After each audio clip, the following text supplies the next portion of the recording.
Everyone thinks about opening their own restaurant. Actually doing it and thinking about it are two very, very different things. We constantly just coming up with weird and mostly terrible ideas. Most of the things we've done at the beginning have been relatively slow or not well received. It takes time. Talk to me about the Sunday roast. Roti on a roast dinner is unbelievable. Soon enough, we ended up getting rid of the Yorkshire pudding. Yes, people, today's podcast is absolutely banging. It is the story of Tamila. It's the story of hard work, grit, determination, hustle, thinking differently, thinking creatively, having absolute blind belief in your vision when you've literally just quit your job and you've got no money whatsoever. Signed a personal guarantee. And he said, look, if it goes wrong, I'll come in your house and take your telly.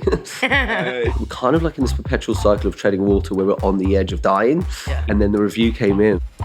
We just weren't prepared for it to be full. We had no idea or any ability to cope with it. I think Prince and I blindly believed in what we were doing, and I'm glad that we did. You have to be slightly unhinged in those moments, and that's kind of how the Tamil Prince was born. Mate, thank you for doing this. I'm a die-hard zealot fan of your restaurants, and I've been munching my way through them. So I'm buzzing to do this. And I think kind of looking a bit into your backstory with, I think as we were saying before we hit record, kind of the wild, wild west of Patty and Bun compared to the kind of more corporate JKS. You've got this kind of weird juxtaposition of learnings and lessons that have all kind of summated into this place. Yeah. Let's start with the Wild Wild West. Let's start with working at Patty and Bun when that was, beginning to bubble up. Yeah. Talk me through that experience. Hospitality was I just got into it through uni, like everyone, just kind of working in bars. I was doing a law degree at the time, which was fine, but I didn't love it. And then I ended up doing the LPC when I moved to London. Ended up not particularly loving it again, which was probably quite obvious. And I was working at a pub at that time called The Defectors World in Shepherd's Bush, which was part of 580, which is the same. What's 580? 580 was the pub group, which I ended up meeting a load of amazing people who worked there just by chance. Yeah. The guys that did Smoking Goat and Keon, what's his name, Ben, he worked for that company. I didn't really know him that well, but he ended up... That was what 580 was like almost like a breeding ground for amazing... It was just this weird kind of start where I, my introduction to hospitality in London was just weirdly through this pub group where loads of amazing people had come from. The guys who own the Compton Arms in Islington, Nick used to work there. Tom, who ended up helping Joe start Patty and Bun, was my boss at one stage. He worked there. And that was kind of, I ended up, when I dropped out of law school, I was just basically working behind the bar, pulling pints. And I was just meeting all these or being in the same sort of circle as these kind of really interesting people. I was just like, okay, there's something. I mean, I was kind of finding my groove because I wasn't really sure what I wanted to do. Yeah, sure. I kind of had a bit of a existential meltdown dropping out of uni and being not dropping out of the LPC, not really knowing what my plan was, but just really loving working in hospitality, working in the pub. And what was the energy you were getting from those interesting conversations? I was just being around people that were everyone was just super interesting. And they also ran a festival at the time. They ran Field Day. It was just this madly creative, everyone was pretty driven. It was an interesting place to be. Yeah. And then, and I'd had a load of drinks experience. I'd worked in bars and stuff before. And my first job was actually, I worked in a kitchen as a KP when I was 13 in the small town that I lived in. So I'd always been in and around hospitality, and I'd never really been, I wasn't overly interested in food. I was really kind of finding my groove in the bar stuff, in the pub stuff. And then ended up going to Patty and Bun at that amazing time where burgers just kind of blew up in 2012. And what year was? Oh, sorry. Yeah, it was around 2012. Yeah. I think I started working there when it had been open 2 weeks. Oh wow! Where was their first site? It was on James Street. Right. And it was at a time when burgers no one could get enough of it. Yeah. And we had a massive queue down the road on a Monday, Tuesday, Wednesday. It was just ridiculous. And I was like, okay, this is actually a whole new kind of part of the industry that I hadn't really explored. And it was a bit of a revelation, and it was amazing at the time. We got a load of like really good chefs come through because people were like trying to figure it out, wanted to have a look and see. Like we had a couple of lads from the Ninth come and work there. And It's like a great restaurant. yeah, Yeah. and like the head chef was this like Michelin star guy. I've forgotten his name. But he'd like worked in like that kind of stuff. So we had all this amazing like kitchen talent. Wow. Just making burgers. It was honestly mental to be around. And there was just a queue the whole time. And I was just like, this is like wildly fun. Yeah. But also like Joe, I don't know if you've met Joe Grossman. No. He's a like amazingly creative, really intelligent, interesting guy who I learnt so much from, but like is equally. What were some of the wild creative lessons you picked up from Joe? I think like just his enthusiasm for everything, regardless of how small it was, like down to the packaging, or like, you know, he'd get like really into just like, how long did you cook that one thing? Like he just wild enthusiasm for everything, being really kind of a part of all of it. I was like, that was quite inspirational, and I was like, right, okay, I understand. Like I saw like raw passion. Well, yeah. So I was going to say, like, what are the lessons that residually still stick with you today when you're running this place or these places, like that you took from your time at Patty Bun? Well, I think Joe was like really customer centric. He was like, you know, like really just like, how are they feeling? Like check on the, like almost incessant or to a degree, which I think customer experience, like that, even though it was just a burger restaurant, like everything down from the music to the lights and the app, like everything was like, it was well thought out. It was curated. It wasn't an accident. And yeah, I think that probably stuck with me. And also just his like wild energy, enthusiasm for life. Yeah. Like, it does rub off on you, and you're kind of like, okay, this is fun. Yeah. Because that's what I went in. So it's Tamila in Clapham. It's when I go to get because there's different names. There's like Tamil Crown, and then you got to separate it in two. We kind of have the pubs, Tamil Prince, Tamil Crown, and then we have Tamila, the restaurant. What's the why behind that decision making? Because it's like it's almost like a brand extension, but they're different things but similar things. Like what's the crack? Yeah, we actually started our journey wanting to do Tamila with the Tamila concept in our mind. We started in Hackney Bridge in this. As like in a little like food market, like a 3 meter squared box, basically, serving takeaway, and that was Tamla. And Prince and I, we kind of developed this, this Indian like restaurant concept that we call Tamla, and it just so happened that as we were looking for new space, we're trying to find like ways to. We didn't have any money, and we were just looking. What year was this? This was 21. 21, right? 21. And we were looking for like cheap ways to kind of try new things, and going into pubs that had empty kitchens and just like basically knocking on doors and being like, hey, can we, you've got an empty kitchen here, can we take this kitchen? And we figure out like some sort of like turnover deal with the pub operator. So you'd give them a percentage of the revenue for food? Exactly. So like we went to this one kitchen in I want to say it's like Bethnal Greenway. Yeah. And they had a full like kitchen setup, but it was just used as storage. They had all their kit in there. Yeah. Just like boxes everywhere, and they were serving like the local pizza shop. You could like order them in and bring them in the pub. They didn't have any food, and so we were like, "Can we? Do you like Indian food? Any chance you reckon we could just give it a go?" And that we did a couple of those. We did another one in Deptford because it was just cheap, easy way to kind of get presents. How did you? So back to the point of being customer centric and like all that energy. Because again, we'll get into all this. I love it when you walk through and there's the smell. That's something you've clearly fucking thought about very deeply. Yeah, it's that almost that transportative and teleportative, whatever that word is, feeling as you're almost going into this different universe, right? But when that's not your own boozer, how did you control that? Because you still had to get the brand going. It was so difficult. And to be honest, like we really struggled because it was a really disjointed experience. You had like old man boozer where people just go in, smash pints. You know, your local who's been sat at the bar for like the last 8 hours. Cobwebs on him, yeah. That man immediately. And get him some doses.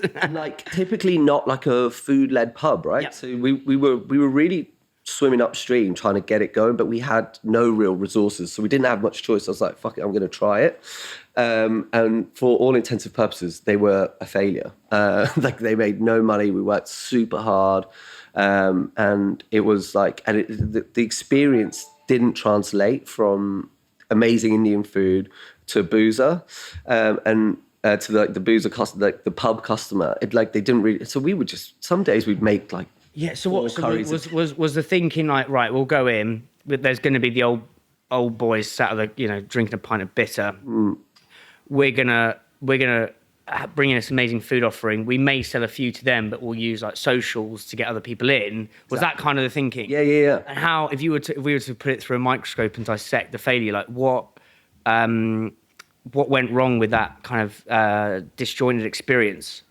Like the fact that it was disjointed. Okay. You could never have married the two together because they were just intrinsically separated. Yeah. And like the people who worked in the pub didn't really care about the food, and they were like, oh yeah, we've got these they've got this Indian chef making curry, but yeah, what pint do you want, kind of? And people were like, oh, can we see the menu? And they hadn't printed any menus, and it was just, in general, it was like trying to fit like a square peg in a round hole. Like it just, it didn't really work. And we did a couple of them because really we just wanted to try and get the brand out there.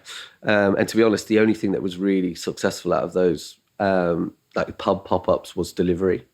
We just did loads of delivery on them, out of them, which kind of helped and kind of propped up the other side of the business. Well, the lack of. Yeah. And then, so we did a couple of those, and then off the back of, sorry, to go back to like, how did it split? Yeah, jump around, by the way. Yes.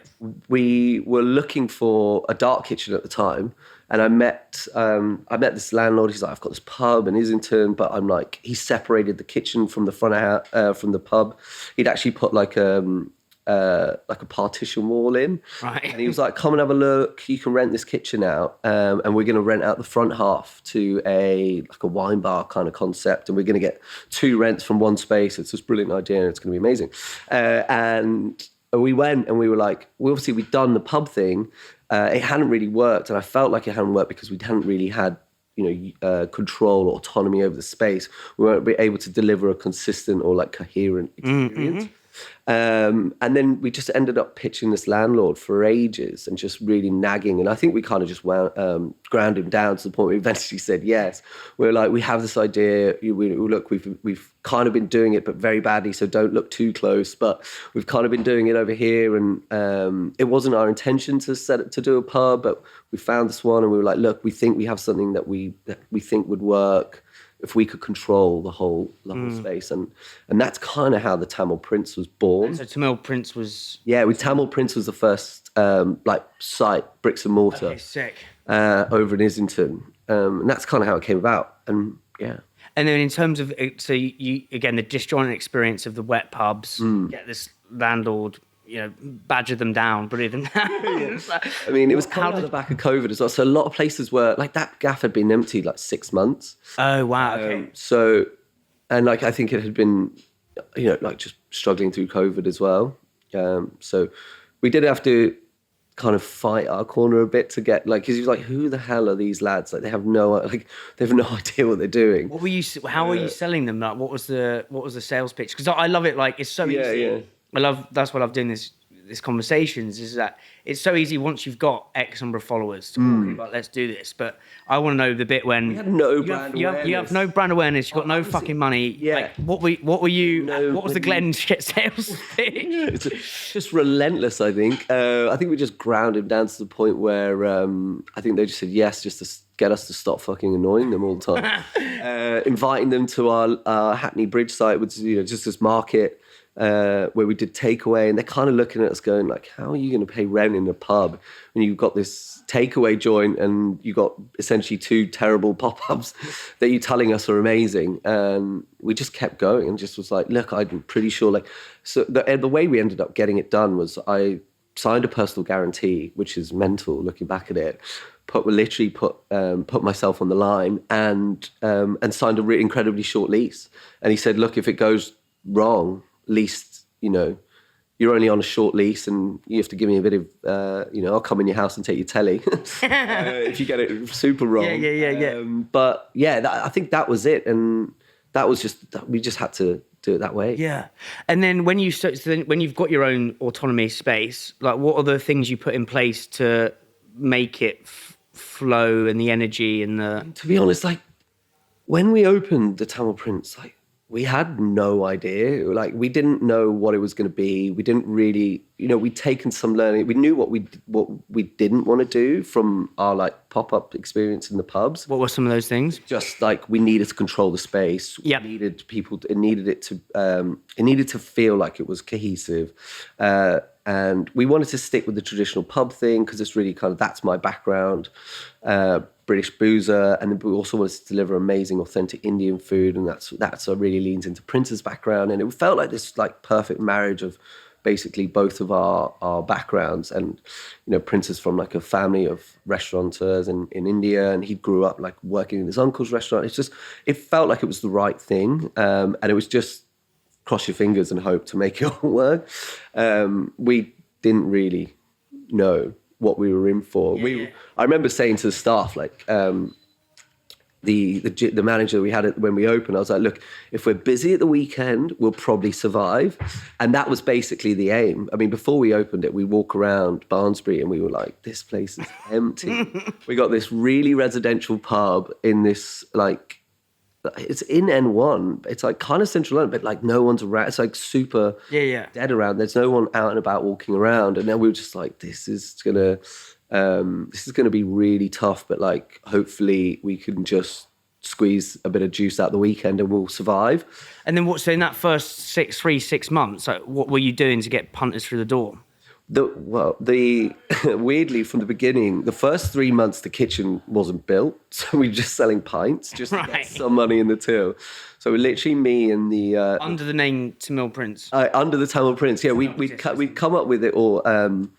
We'd come up with the concept and like we had everything ready. It's just the kitchen. We had we had no money. We were running out of money. We were buying secondhand equipment, and we need to get some guy in to change the extract. Like there was just no end of issues. And so anyway, it was just taking ages. So we were like, fuck it, we're just going to open the doors and see if we can just get some money in the till. We did like the first like couple of months just as a boozer. No one came.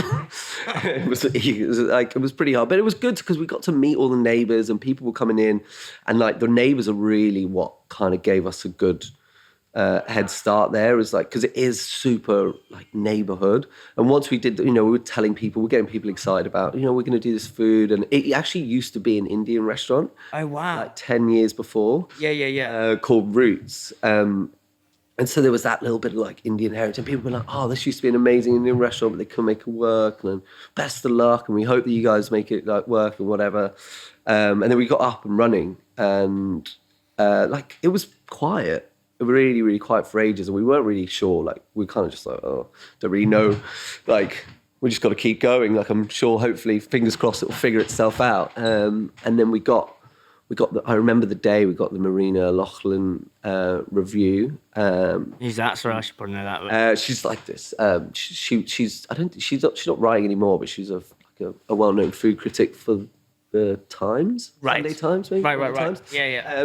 And that was the start. I remember the day we got it, I was like, oh my God. My missus was working in New York at the time, and I called her and I was like, I think it's going to happen. Yeah, sick. We have been grafting, and like literally the first, for not really very much, like all the takings from the first month we had to put into the first month of the restaurant being open. We had to put into upgrading the extraction because the extraction didn't work, and like we were setting off the fire alarm because all the smoke was coming out of the kitchen because we were cooking on a Rabata barbecue, and it was just like all the chefs were like, my eyes are stinging, and it was just like we were literally just like work really hard, then empty the bank account to try and go to the next month. And it was just a case of, and then we pay the wages.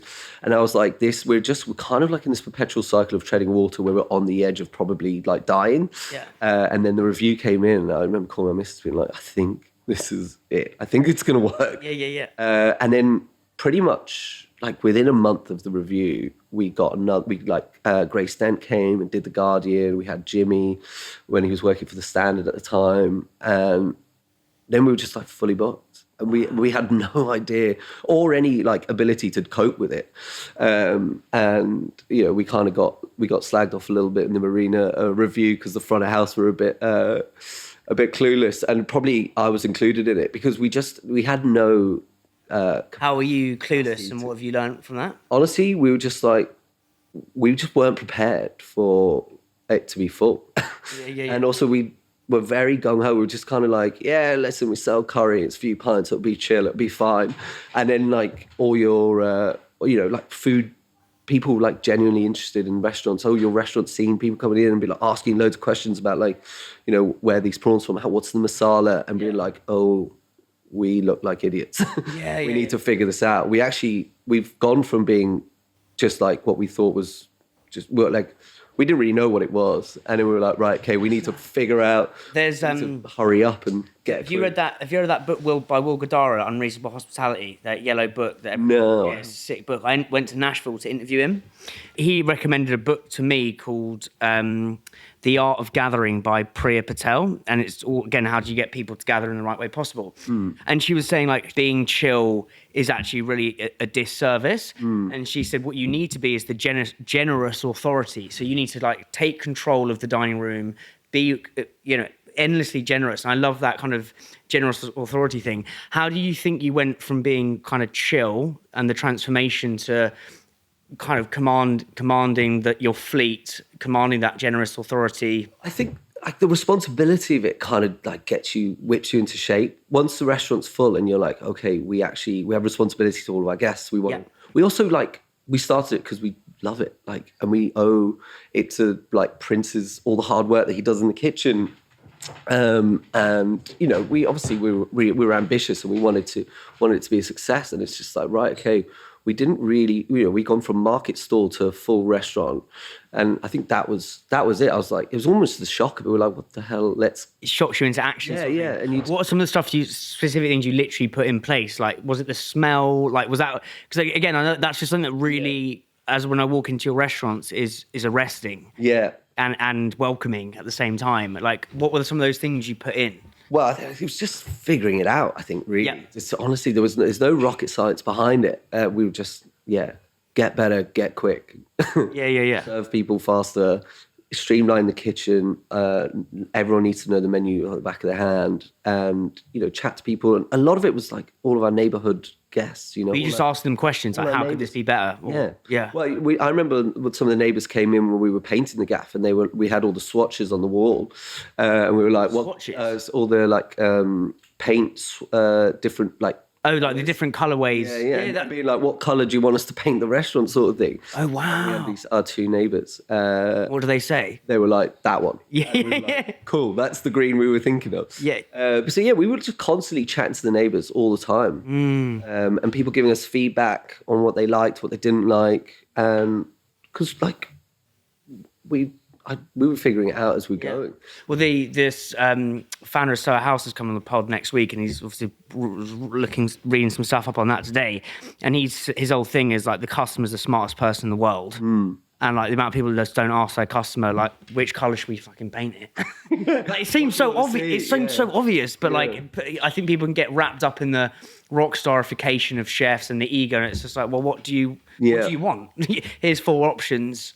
I mean, if you look at the way that we plated the food at the beginning, from when like the first, say, 6 months to a year to where it is now, like everything has changed. How so?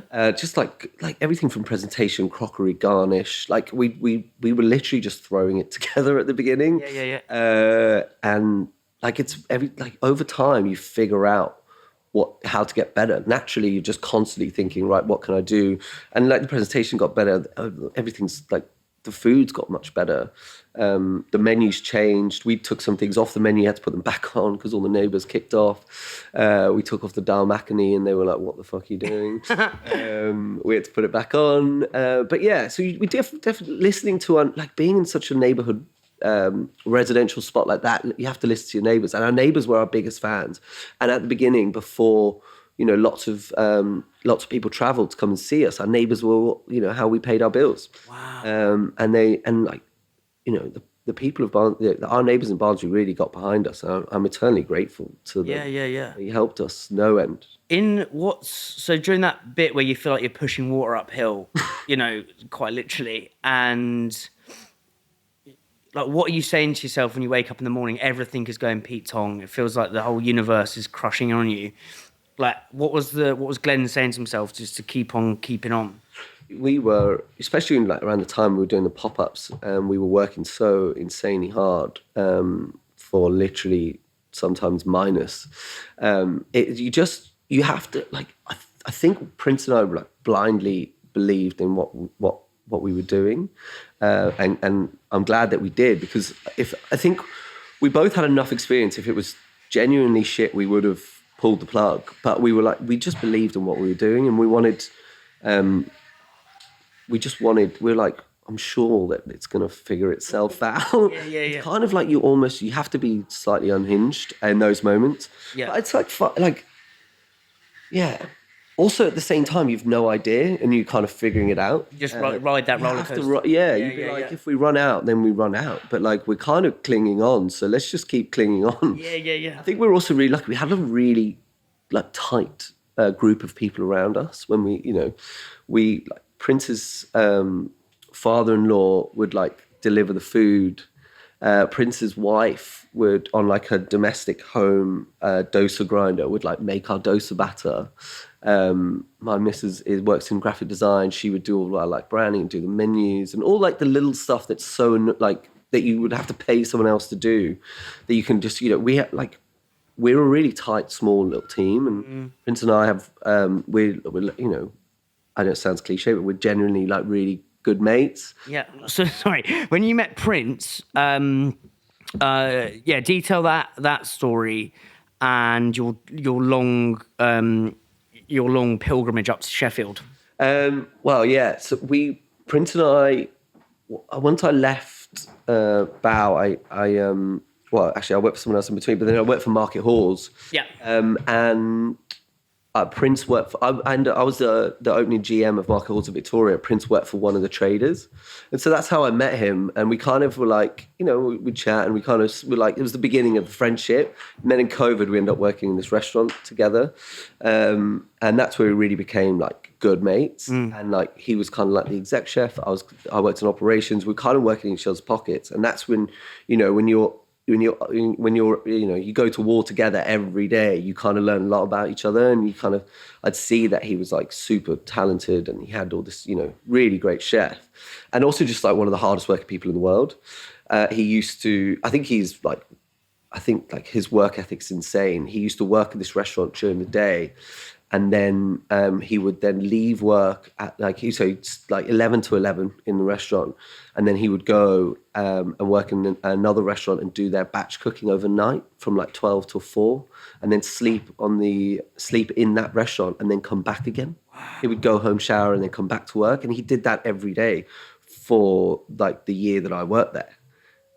And he took no days. So you want to go to war? He took no days off. Yeah, this guy is just wired differently. And I was like, okay, and this is if I'm going to pick someone to go to war with, I pick you. I pick him. And so we were kind of just toying with the idea of because everyone in hospitality, when you work really hard and you've got loads of experience, everyone thinks about opening their own restaurant. I think probably actually doing it and thinking about it are two very, very different things. And how did you cross that chasm?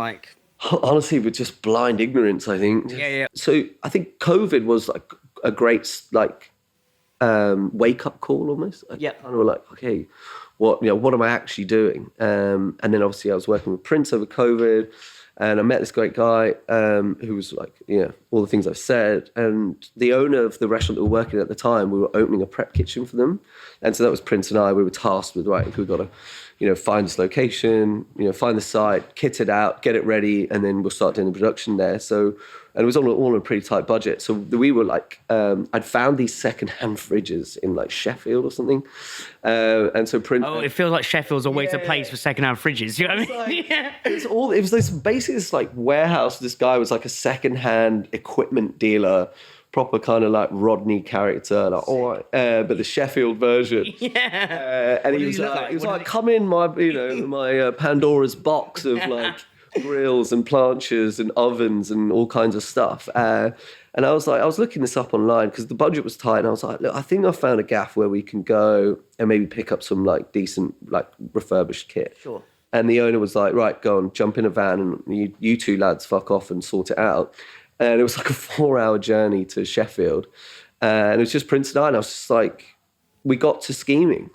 We basically came up with most of the idea of leaving and like what we were going to do and what the menu would look like on this like 8-hour return journey with a couple of fridges in hand. Yeah. And that kind of, you're sat next to each other. You figure out if you like each other as well. You figure out if you've got stuff to talk about. And yeah. That's what I was saying to you. The innocent juices hiring rule was: could you sit? You could have the best CV on planet Earth. But I think the final question was: could you hang out, do a 6-hour car journey with this person? Yeah. And the answer is no, ain't happening. And you're out. Yeah, you're out. Yeah. It's like, what was some of the stuff you and Prince were talking about? I think we had ambition to do it on our own, and it was really at the beginning like a lot of the stuff that were coming up was just complete rubbish. Menu, was it like what it looked like? Was it definitely like Prince obsessed with food and Indian food as well specifically. So yeah, it was lots of menu chat. I think basically on that journey we decided. We knew we needed. I was like, I need to try like your style of cooking, not the stuff that we were making at work for other people. And so we spoke about a lot about like loads of different dishes, things that we thought would work. That's where we kind of drilled into Prince's heritage, his Tamil roots, and like what does Tamil mean? Tamil. Tamil's it's a region in South India. Tamil Nadu is right, and Prince is from Tamil Nadu. He's from just outside Chennai, and. I had this idea of, no one was really, regionality wasn't like a massive thing at the time. I think London's getting a lot more into regionality now. Yeah. And I think in a way it was kind of fortuitous that I was kind of like, I think this is a gap. I think this is an opportunity. And I think you have a really interesting story. I think like, let's try some of your food. And I think on that journey we organised, we were like, right, we'll do a tasting. And we went to work worked in the prep kitchen. And then we're like, okay, we're all going home and like locked up at the end of the night. And then we kind of came back at like 1 a.m. and we're like, right, come on, let's cook up all the food. Because we didn't, you don't have restaurant grade equipment in your house. Yeah. And then I was like, oh, this is... What was the dish that was like, good. Bosh, this is it, basically? He made us a couple of curries that were like amazing. The chicken curry, which is still on our menu now. Spellbinding. Yeah. We made a bunch of dosas, and we tried a variation of a couple. Did some masala dosas. I was like, fuck, I think this is actually really, really good. I think we should do what we've discussed, and we should leave. We should give it a go. And that was it. It was all very exciting with not really too much of a plan. We were all just kind of like, fuck it, let's go. And how long from leaving that job to moving on it? So like it was kind of COVID time at that time, and it was in the height really of COVID. Right. And that restaurant was just doing takeaway, so we were doing a lot of that. And I live in Clapton, in Hackney, and I would like my missus and I would do like, like in COVID, you couldn't really go out. You could just go for like walks and stuff. So we just it's so boring. Go to the pub, nightmare.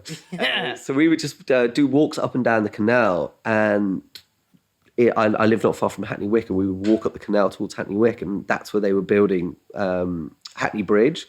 And I ended up, one of the lads I worked with at Market Halls was going to work there. I knew that he was working there, and as they were building it. So we were walking up and down. I was like, fuck, this place is going to get built. This would be perfect because it would be like pretty cheap way to get some space, right? Just open a market stall, like. We didn't really have any. You kind of knew it wasn't your first rodeo because you had Market Halls experience. Yeah. And I was like, maybe this is just like a real kind of easy, like cheap way to get going.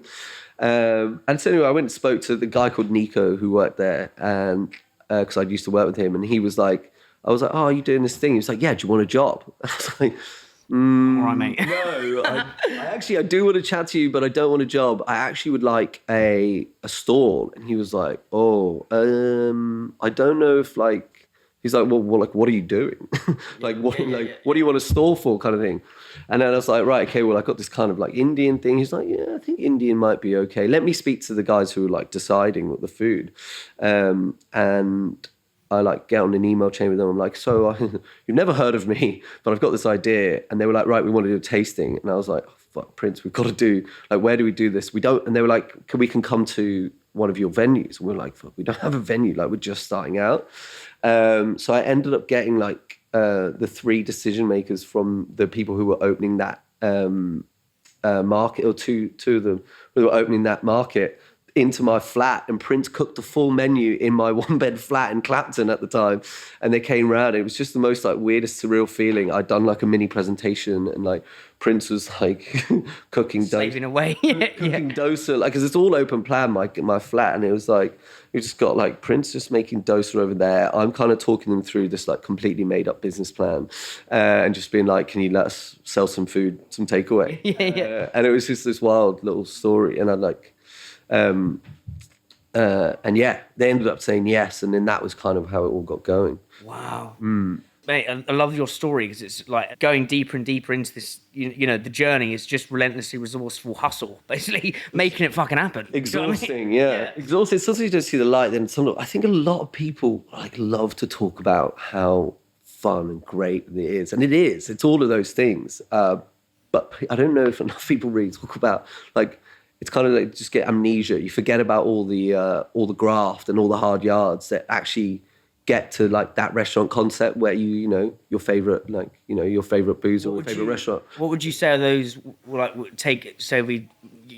dispel the mist of amnesia? What would you say are some of those things you wish you knew about, or you take into new openings now, like some of those, the obstacles that kind of just blossomed up from the weeds? Yeah, well, I think like you're constantly learning and figuring it out as you go, and I think you have to do it in order to kind of, you know, there's no rule book. It's like everyone's journey is different, everyone's learnings are different. I think, like, to be honest, I think blind, relentless, just resilience is what really kind of got us going. But equally, at the same time, we had no fucking clue what we were doing. So yeah. I mean, it's the same with this. Like, if I knew everything that was gonna take to do this, I would have never started. Do you know what I mean? But it's that, yeah. You do need luck as well, and but you need to be prepared for like when the luck comes around to just kind of grab it with 2 hands. And we got really lucky. One of the first people we hired in Hackney Bridge was this wonderful woman called Sandy, who used to just come and sit with me out the back and peel onions, because it was basically the base of all the curries. And Prince was like, I need like 50 kilos of onions, and I was like, I can't, you know. And she would come and sit at the back and just like peel onions with me. And she introduced us to the landlord of the Tamil Prince, because she was like, I used to work for this guy. He owns a load of pubs, and you know, you should really chat to him, because, you know, you're doing the pub thing, and then maybe there's a conversation there. And then, you know, fortuitously through this gal who like lived in Hackney Wick at the time and just wanted like a weekend job, we ended up meeting the landlord, who's also the landlord of the Tamil Prince and also King's Cross. So like literally Sandy was like the key that unlocked so much of what happened. You need to be ready for when that.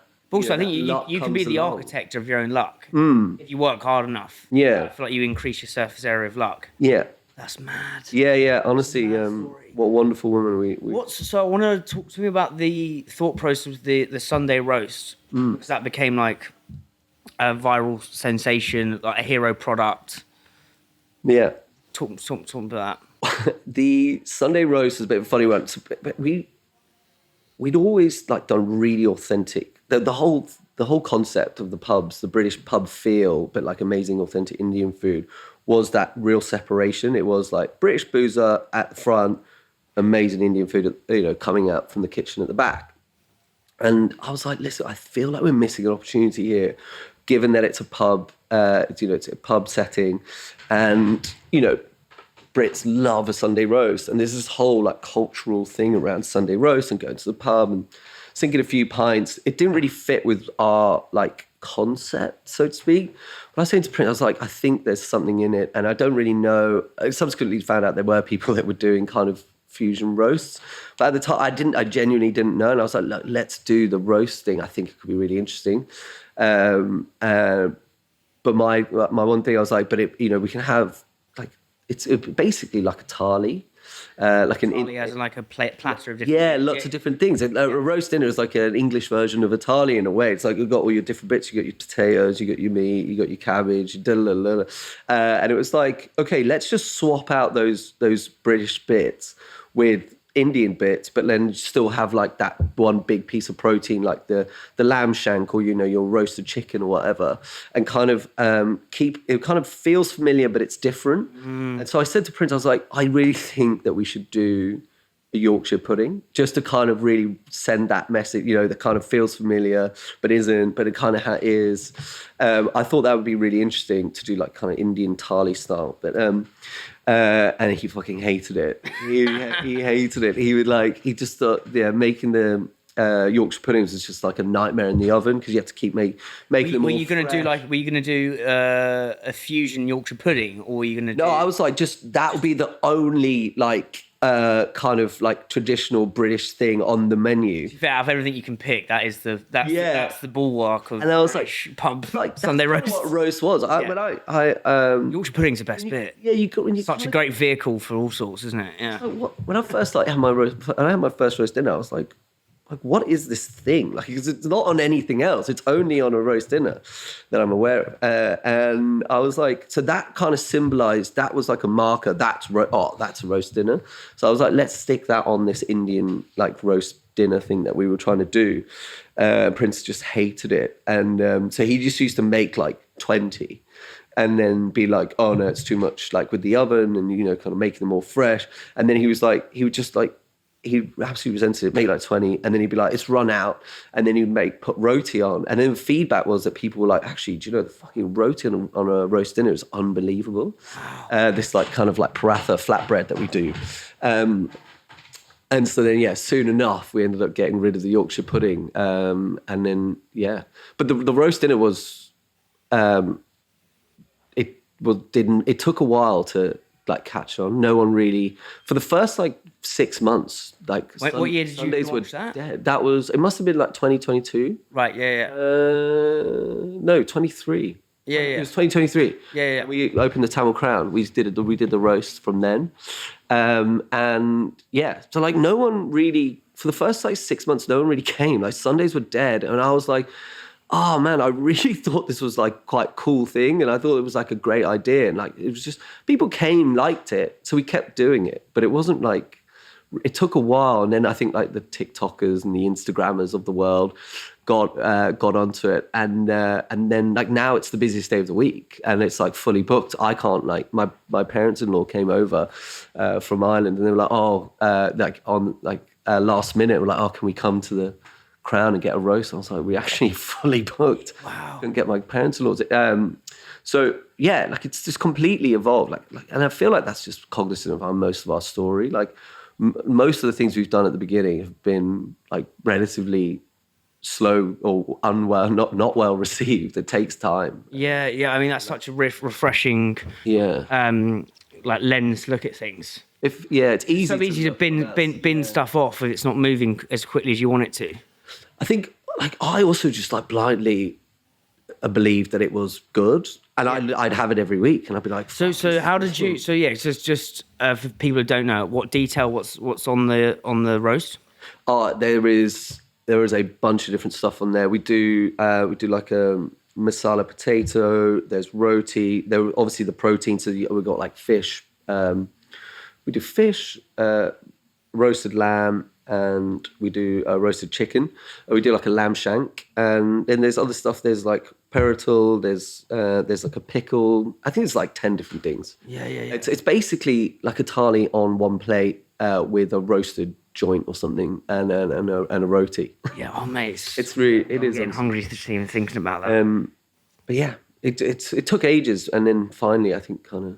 No, but as I was sort of to say again, it's just like that it's refreshing the slow burner things.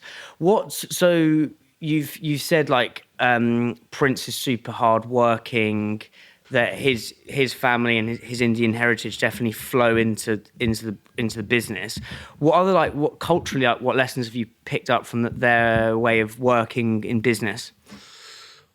Oh well, Prince is like a massive yes man. He wants to do everything all the time. Like he's just like he's so hardworking and just like he backs himself to the moon, and I love that about him.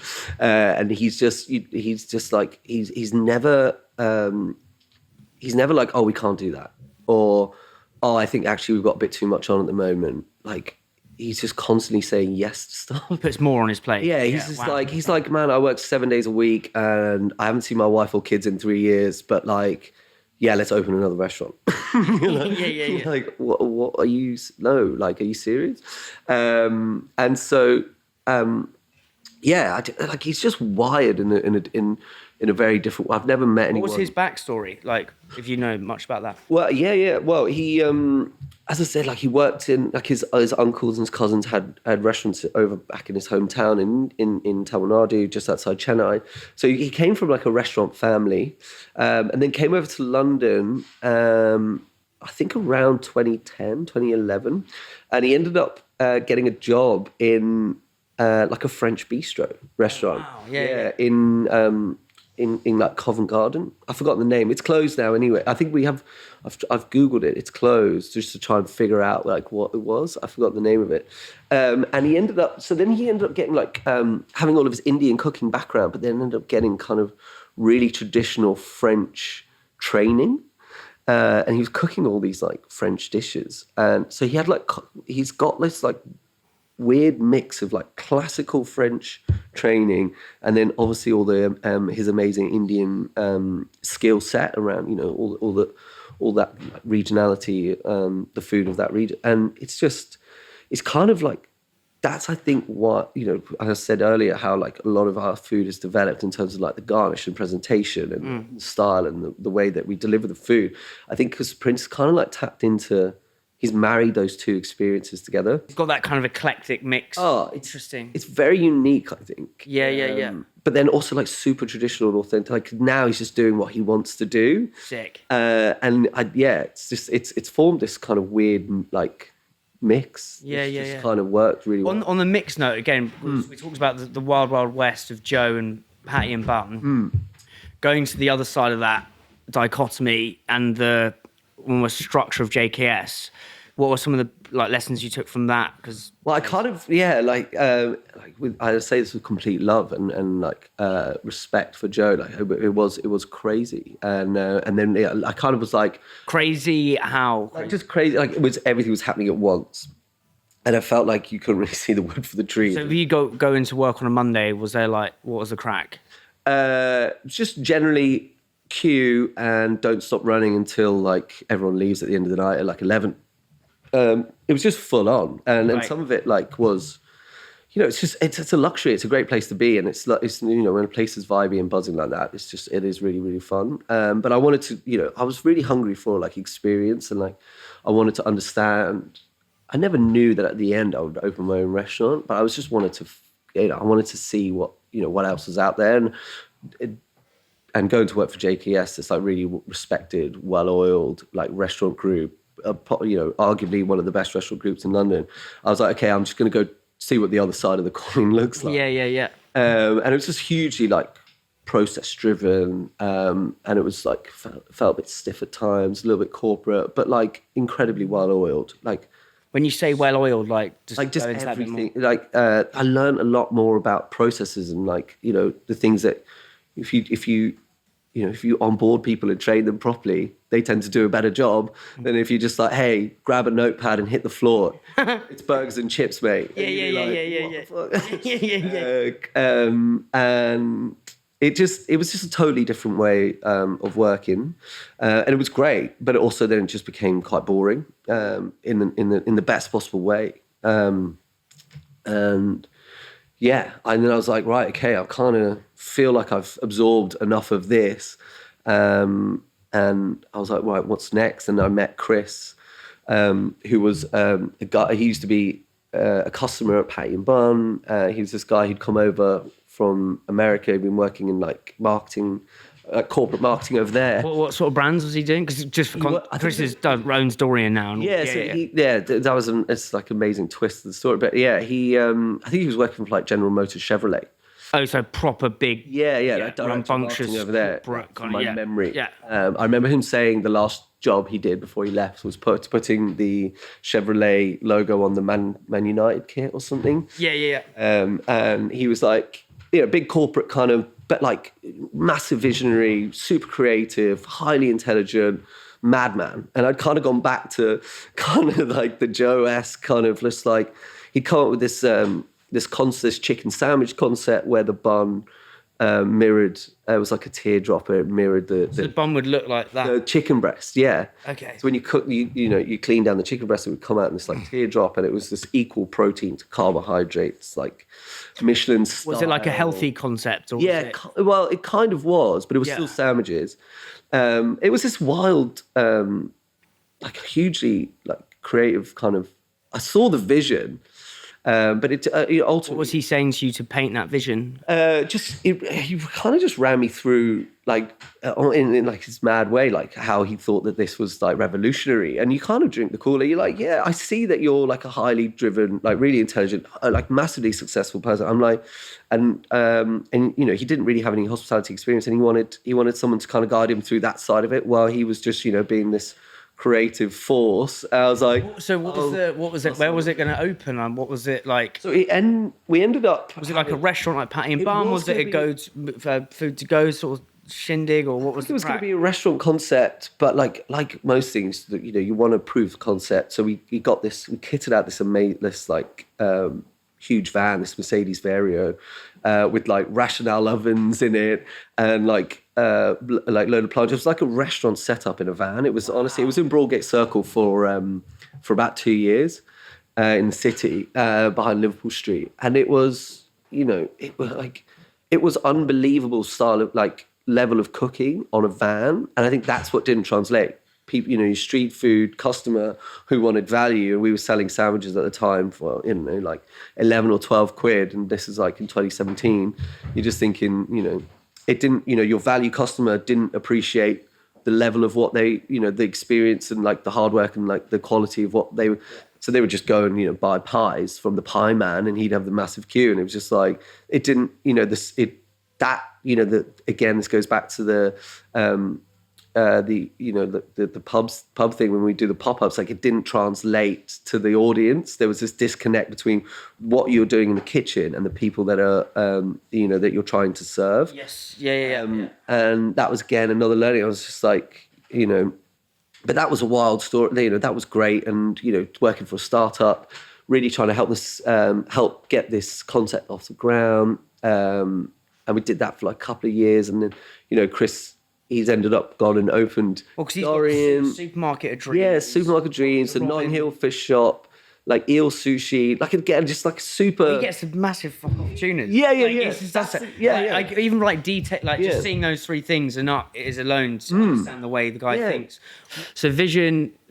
I love that. Like, lean into your weirdness, because one, weirdness is where most people aren't thinking. Two, it's an unfair advantage. Like, I think humans are scared of being weird, like from like an evolutionary perspective. Like, we feel like we're going to be ostracized, but actually it's quite, from a marketing perspective and product offering perspective, it's a great thing to lean into.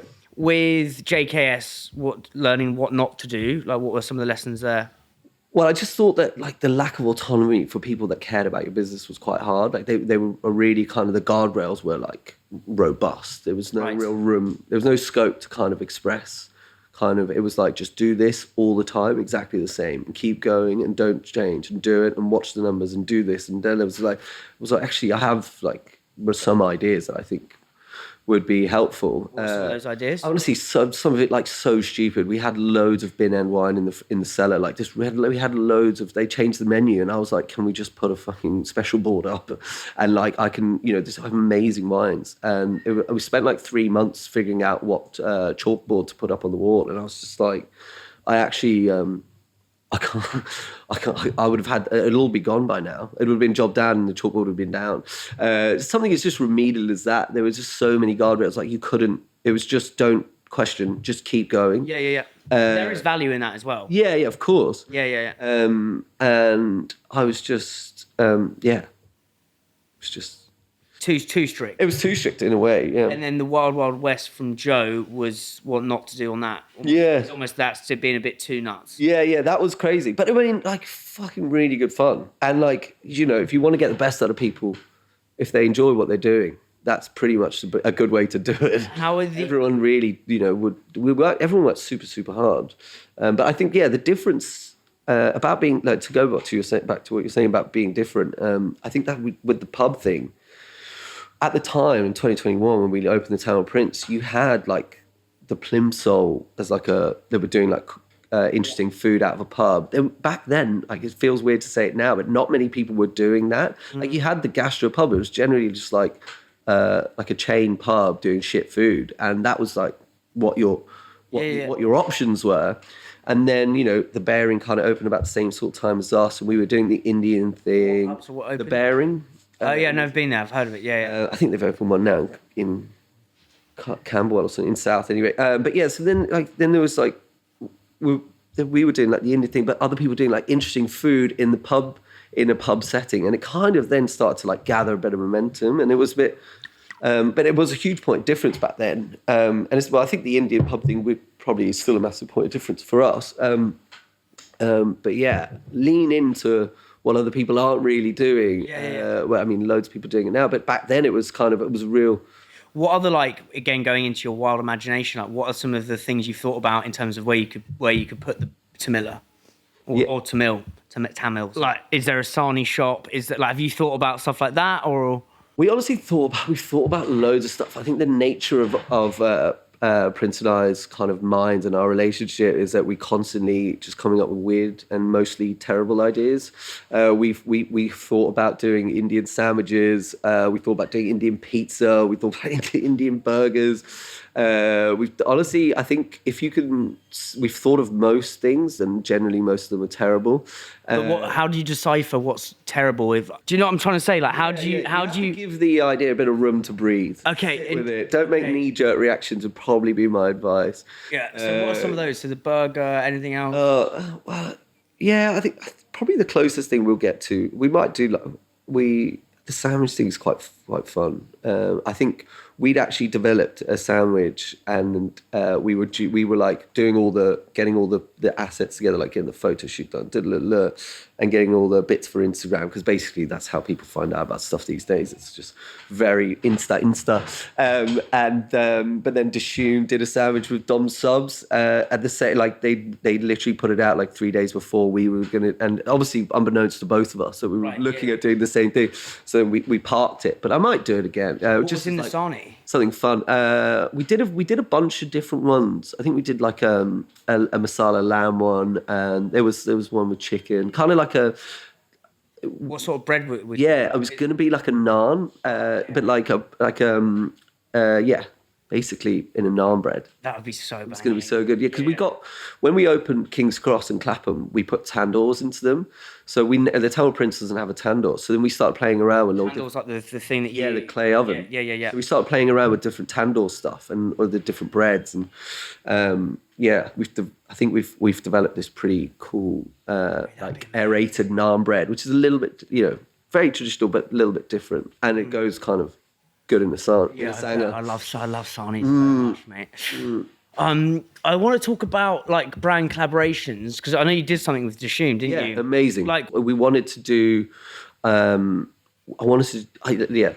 you said, a rising tide lifts all boats. Yes. It's almost we say that a lot. And it was I hadn't really seen anyone else in the space. Like, I felt like other Indian restaurants, like some of the Indian restaurants were quite competitive with each other, and it was like, oh, we need to be different, we need to be better. Blah, blah, blah. And it was like not a very, it wasn't particularly community. It wasn't a nice community vibe.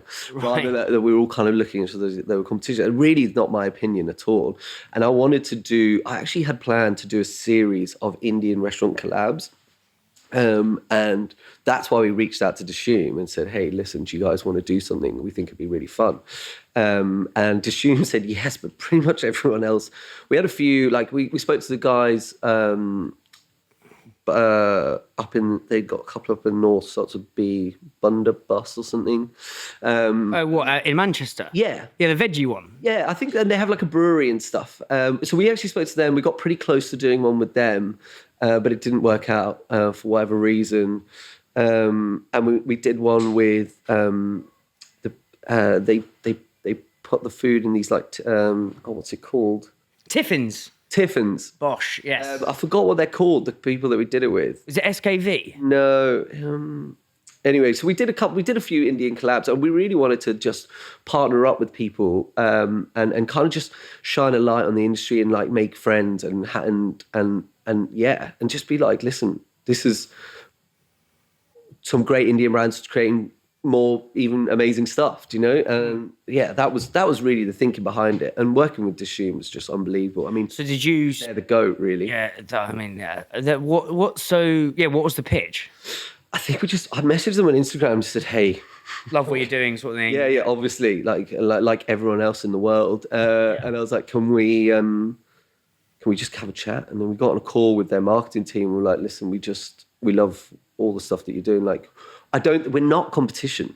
Like, we do totally different stuff. Yes, we're both Indian restaurants, but like they're like what, they've been going for like 10 years or something, probably more.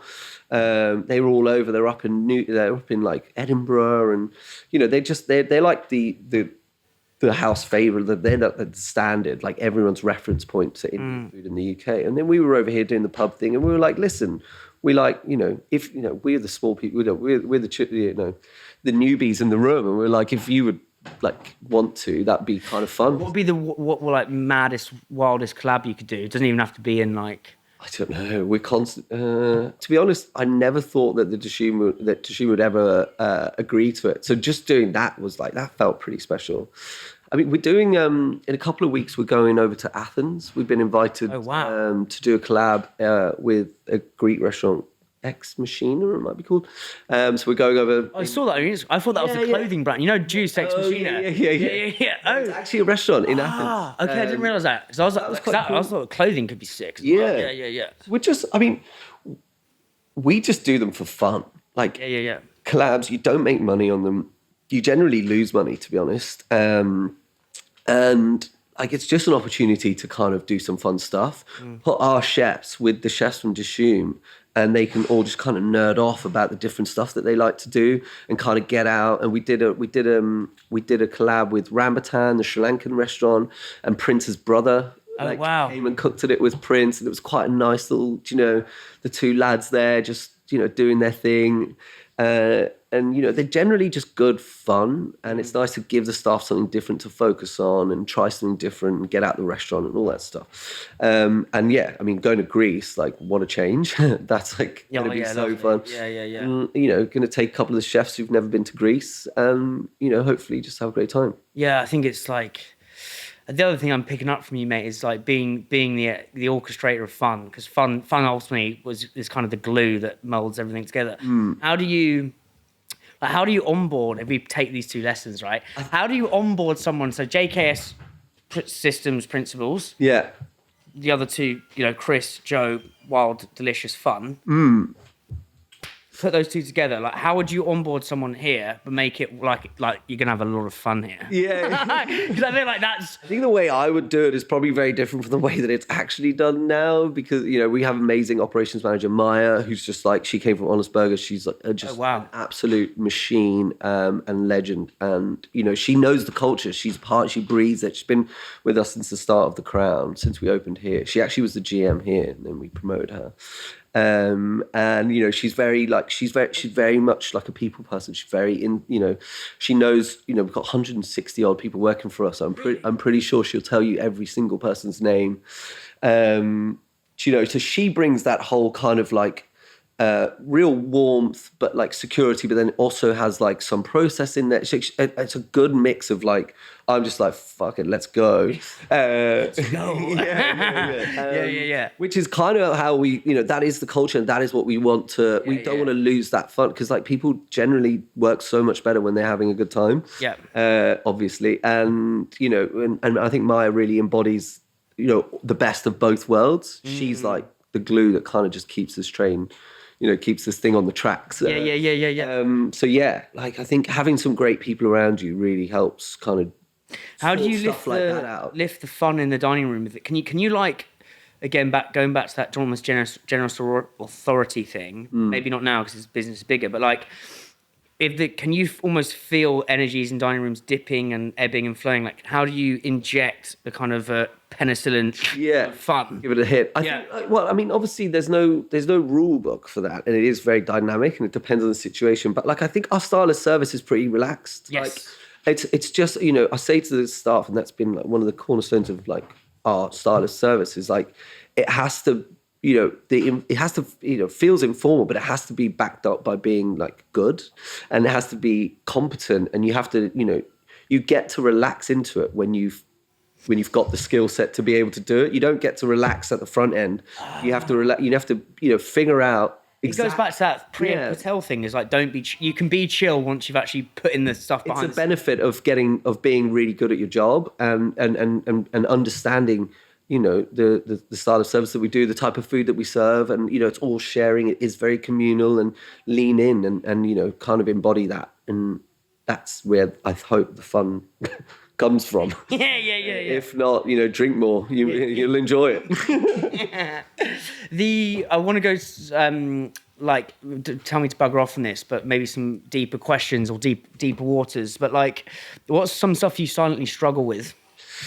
I struggle with probably how my role has changed. I think maybe I'd gone from like kind of just being a venue manager and like managing the staff and managing the venue to now like we have multiple, and it's just like it's a whole different. It's a different take on what I used to just I just did what I always did. Right. And now I can't, it's totally different. And I don't suppose I struggle. I enjoy it, but it feels uncomfortable, I suppose, at times. So how does your week look now versus 3 years ago?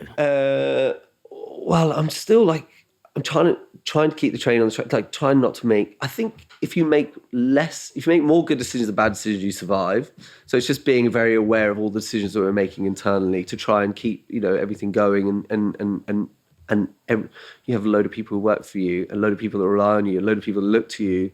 You have to steer. You have to kind of got to make sure that you're getting it right for them as well. And in terms of like how people work and the hours they do and all the pay and yada yada, yada all the boring stuff. And also but also being a viable business. And I think the change is what I don't struggle with. I feel it's a bit it's probably it feels slightly foreign at times, but you haven't, because it's all happened really in 5 years. It's mad quick, isn't it? Yeah, really, five sites in 5 years, and we don't have investors, so it's all organic growth. So we literally, it's our, you feel the weight of that. How do you deal with pressure?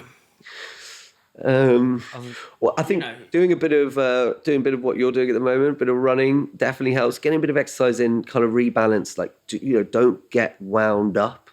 And also, I think don't overthink stuff. Like I think really focus on what do you often overthink about? Importance. But sorry, what do you often overthink about? Well, I try. You can. Oh my god, the list is endless. You can literally everything. Like I don't think if you choose to, you can overthink everything. And I think it's about just trying to differentiate between what's important and what needs to happen, rather than really kind of pulling your teeth out over the simple, small stuff. Also, trust people, rely on people. Generally, we're very lucky. Generally, people want to do well. They want to help you. And I think we're very lucky. We have amazing people that work for us. And like I said before, we're a really close-knit group. And we have we have a few key people that really, do so much for us alongside Prince and I. And also in the sites, like all of our staff, I think they like working here and they all want to do well. So allow people to do well is also will really like alleviate the burden, and also give people room to make mistakes, and don't overthink it. When things go wrong. Just you just kind of get on with it. It sounds kind of stupid. Yeah. Well, it goes back to this, the hustle. Yeah. Just relentlessly resourceful. Just keep. I think people want to help you. Ultimately, in a weird way, I do. People want to do well, and if you allow them to do it, then they'll. How do you allow them to do it? Don't overmanage them. Don't suffocate. Let people breathe a bit.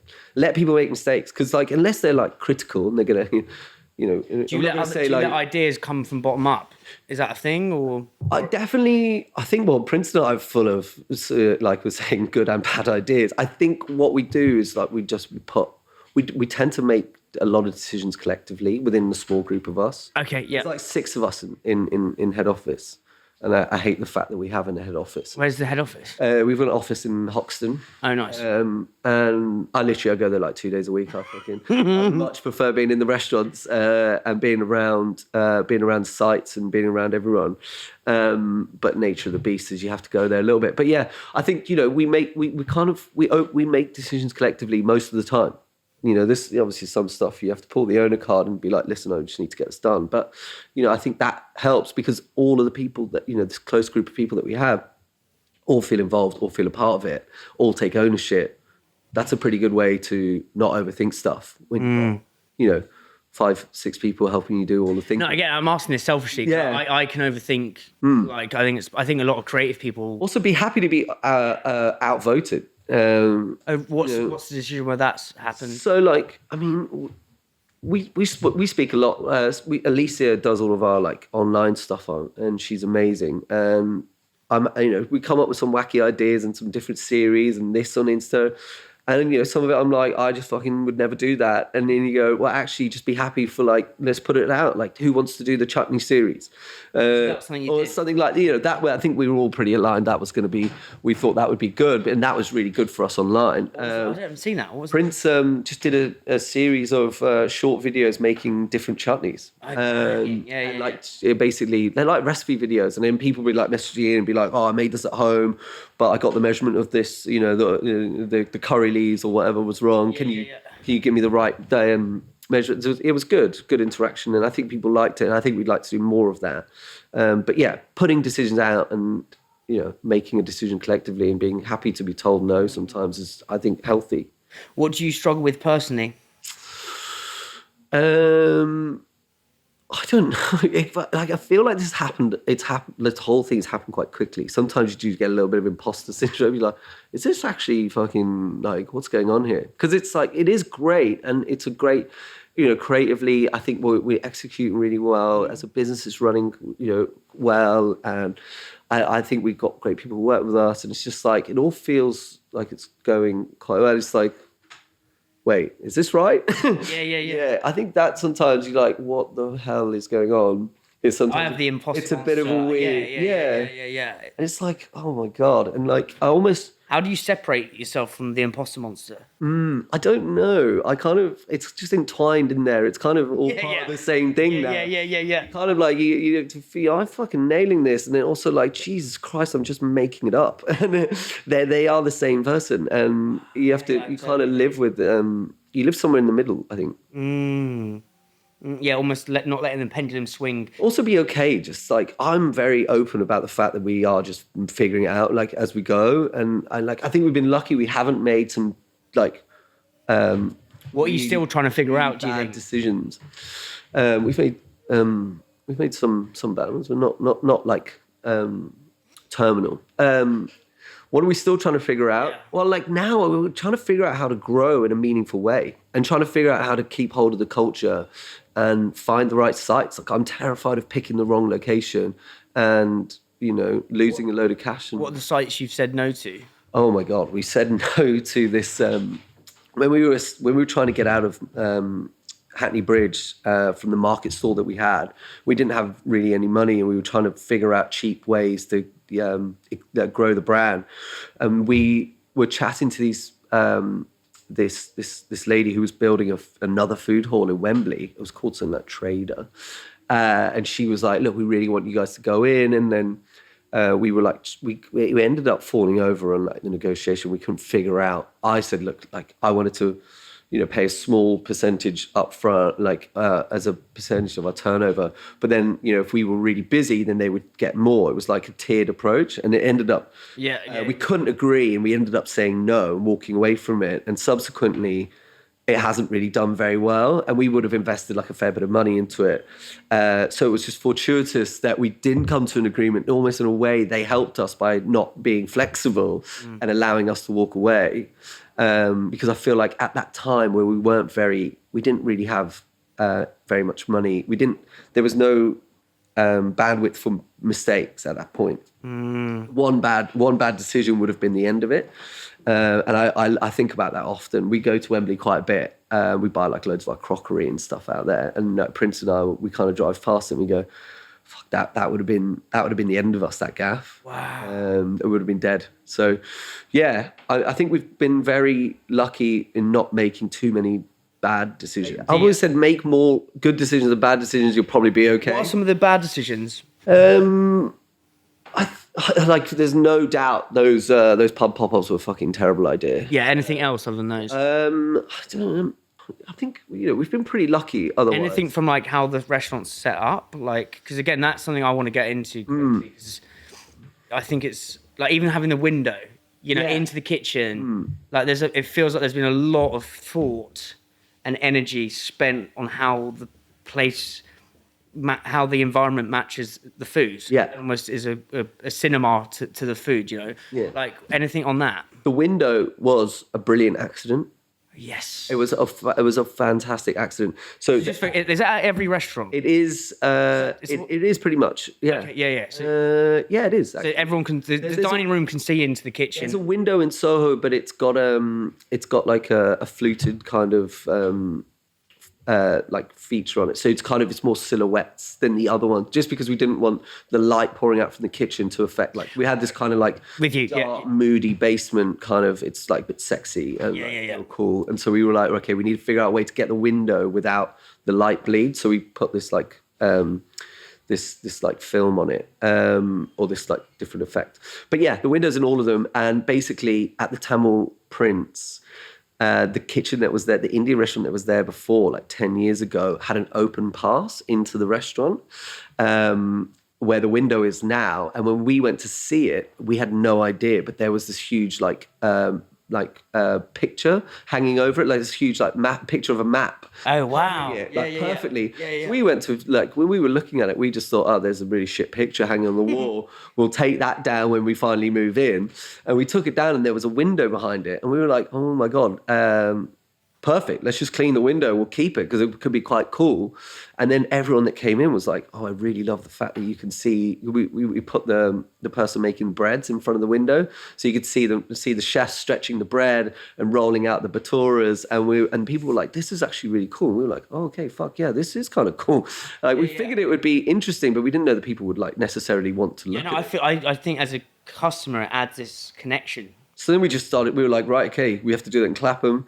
Fuck it, we're going to do it in King's Cross. And we just kept doing it. And people, like, literally people just come and like stand up against the window and push their phone up against it and film. And it's kind of become a bit of a feature. And it is, I think that there is a bit of theatre in the bread making. It is. And also the one in Clapham, the queue for because there's only one toilet, the queue always stretches out, so it's a great thing for people to look at. Yeah, the toilet in Clapham's sick. And the orange toilet. Yeah, it's like obviously the branding for the podcast is orange. Like if I was to create a toilet, I went in there, I was like, ugh, freaking out. I was like, this is so sick. To be honest, the toilet was probably the most expensive thing we put into. Yeah, but like, what was the?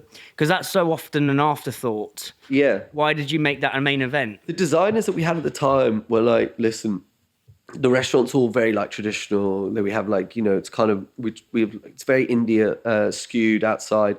And we were like, let's just do something fucking a little bit different in the toilets and create like a separate, like, because usually, people just, it's just like, it's an afterthought. And we were like, right, let's create a bit of a focus around the toilet in a weird way. We put the dolls in the toilet that are from Tanjore, where Prince is from in India. I was going to ask you what those are, because they're like another piece of gorgeous cinema for your senses. So we put them everywhere, actually. Yeah. We were over, Prince and I have been back to his hometown a load of times. I think we went like twice last year. And we're planning to take all the staff next year, which should be really fun. They make these like sand-blasted dolls. Sandblasted. They're like made from sand. Oh, really? What's inside there's sand? Yeah, they like bake the sand or something. I don't know. Prince is probably the authority on this. Yeah. They just look amazing. Like, these are wonderful like trinkets. Yeah. That are made in the town that he's from. They're from there, and so we just literally were like, okay, brilliant. I love these. They're going to go in the restaurant. Filled up our suitcase. So all the dolls Prince and I have brought back from India ourselves. Yeah. And yeah, so going back to the toilet in Clapham, we're like, right, okay, we'll put them in the toilet. Kind of be like the dolls are like kind of watching you having a wee kind of thing.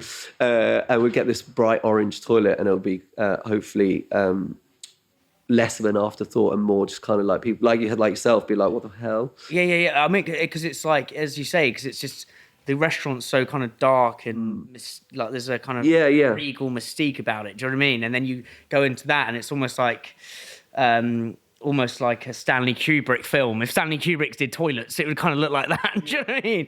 The 2001 Space Odyssey of Bogs, basically, but in the best way possible. What other weird shit like that have you, do you think, like, as in, to put those... I love that toilet, but now we have to do it in all the sites, and I was going to say, like, is that... It's a fucking expensive toilet, so we've just got to put it into... We've got, like, a different shade of orange in Soho, and there's, like, green ones in King's Cross. Let's talk about delivery and how... Obviously, we're doing this with our wonderful sponsor, Uber Eats, but like, how are you? Again, I've even said, like, so if I can't get into Tamila in Clapham, I'll order it. Yeah. So what's your? How do you view that as a business? Honestly, look, I think the delivery customer can be a different customer, and it's all great for business if you can kind of reach people, say, at home when like if I'm hungover, I will reach for my phone and I'll happily order a curry while I'm sat on the sofa and can't face going out because I'm riddled with fear. But no, I think like that, obviously delivery is fantastic for that sort of thing, and it has its place. You can get a curry in a dressing gown, do you know what I mean? Yeah. You can watch whatever you want. I think it's good for that kind of thing, and obviously coming to the restaurants is preferable. If you can face it, get out and come down. But if you can't, then What about also like some of the dishes? So packaging, again, we've talked about brand experience a lot. Like, how do you think about that with delivery as a way to access new consumers, but make the offering still banging? Do you know what I mean? Yeah, well, I think the quality is just like something that we really toyed with delivery, because, like you say, like it's got to be packaged up, and it's got to go in someone's bag, and it's got to get delivered, and then you've got to unpackage it, and then you got to have it home. Like there at that time, it just obviously it deteriorates, and when you're doing stuff like bread, it's not great. So it's figuring out different types of perforated packaging and bits, and we did loads of testing that we would literally package stuff up, put it in a bag, walk around the block, come back and eat it. We did it a lot with the naan breads and the rotis, and then we've just figured out, find the right sort of packaging, and then we were also debating doing this piece around educating the customer on how to freshen it up at home. So kind of get a pan on, like people do it with pizza, or like if you order from a burger restaurant, they do it with chips. Do you know Stuart Blackbird Burger? They do it with chips. Yeah. Oh, he was at the supper club. Yeah. But he told me about that. Yeah. So I think they say turn your oven on before it arrives. And they tell you how to do it with an air fryer. I think exactly. You can your packaging can almost be a tapestry of storytelling if you want to use it correctly. Yeah. Okay. I contemplated doing something similar with around the breads, and like how get a pan on medium heat and freshen it up, and then kind of do the clap it between your hands thing when you get home, and I do it at the end of a shift. You work till midnight, you're starving, and you get the guys to make you up some flatbreads, and then you take them home, and you just because you just want to get the fuck out. You get home, you're starving, and you're like, right, I don't want to have this cold roti, so you heat it up and freshen it up at home, and then it's pretty much as good as it is in the restaurant. And that's probably that would be it's just keeping that consistency. I also think I love what Dishoom do. They put it that it seems kind of innocuous, but it adds a little brand piece of magic, because they put that mango sweet. Oh yeah. And again, like you get the package, you open it up, and you're like, oh, I don't know what the point. There's probably some genius behind that. It just maybe it makes you, because it's an Indian mango sweet. Yeah. I honestly, every time I go, I take a fistful. Yeah. It seems to be pretty casual about allowing you to take them and filling your pockets just full of them. I might even need some of those, but that's super interesting. And what's the like, as you open more sites, do you build them with delivery in mind, or what's the crack with that? I think would you do like at King's Cross we have the delivery hatch, which has just added like loads of operational ease to the fact that you do delivery. And I think like you have to be really conscious of drivers just ruining the atmosphere, ruining the vibe, keeping them kind of giving them an easy access to the packaged up food, like via, we have literally a hatch in the window so they don't have to come inside. Yes. I think that works really well there, and less well in Clapham. But it's just, trying to figure out, if you're going to bake it into the concept, figuring out how to make it seamless, not affect.